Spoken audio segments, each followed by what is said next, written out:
नमस्कार मित्रांनो, लाडकी बहीण योजना अंतर्गत खूप जणांनी फॉर्म भरलेला आहे आणि भरपूर जणांचे फॉर्म हे सुद्धा अप्रूव्ड म्हणजे मंजूर झालेले आहेत.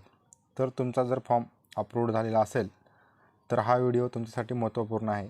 काही दिवसातच पैसे मिळणार आहेत, परंतु तुमचा जे आधार कार्ड आहे ते बँकेला लिंक असेल तरच तुमच्या खात्यात पैसे जमा होतील, नाहीतर तुम्हाला पैसे मिळणार नाहीत.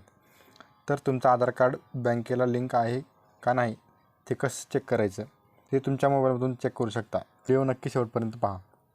चॅनलवरती नवीन असाल तर चॅनलला सबस्क्राईब नक्की करा. तर चला आपण व्हिडिओ सुरू करूया. तर तुम्हाला सर्वात पहिल्यांदा या वेबसाईटवर यायचे, UIDAI या वेबसाईटवरती यायचे. याची लिंक तुम्हाला डिस्क्रिप्शनमध्ये भेटून जाईल. इथे आल्यानंतर लॉग इन बटनावरती क्लिक करायचं. तिथे क्लिक केल्यानंतर इथे तुमचं आधार कार्ड आणि कॅप्चा टाकून लॉग इन विथ OTP वरती क्लिक करायचं. तर मी टाकून घेतो. तर सर्व टाकून झाल्यानंतर लॉग इन विथ OTP वरती क्लिक करा. त्यानंतर तुमच्या मोबाईल नंबरवरती OTP येऊन जाईल. तो OTP इथे टाकायचा आहे. OTP टाकून झाल्यानंतर लॉग इनवरती क्लिक करा. त्यानंतर असा इंटरफेस येईल.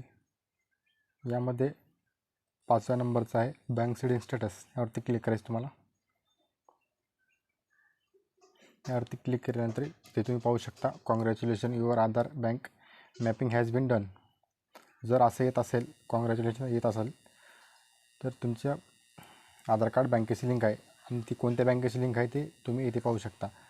तर हे जे अकाउंट आहे ते स्टेट बँक ऑफ इंडियाची लिंक आहे आणि बँक सीडिंग स्टेटस तुम्ही पाहू शकता, ॲक्टिव्ह आहे. जर हे ॲक्टिव्ह असेल तरच तुमच्या अकाउंटवरती पैसे येतील, अन्यथा येणार नाही. तर बँक सीडिंग स्टेटस ॲक्टिव्ह असणे गरजेचे आहे. तर इथे जी बँक दिसत आहे त्याच बँकेत लाडकी बहीण योजनेचे पैसे जमा होणार आहेत. अशा पद्धतीने तुम्ही बघू शकता तुमचं आधार कार्ड हे कोणत्या बँकेला लिंक आहे.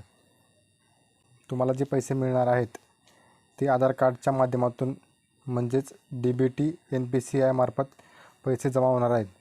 तर या बँकेच्या खात्यात तुमचे पैसे जमा होणार आहेत.